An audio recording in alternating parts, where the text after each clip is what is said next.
त्रिशूलमुण्डधारिणी धराविघातहारिणी गृहे गृहे निवासिनी भजामि विन्ध्यवासिनी।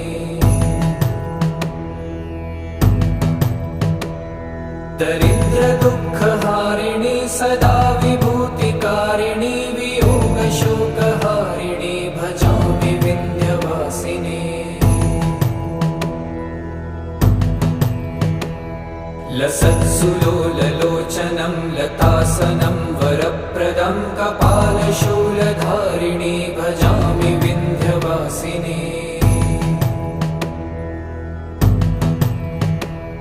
कराब्जदानदाधरां शिवा शिवां प्रदायिनी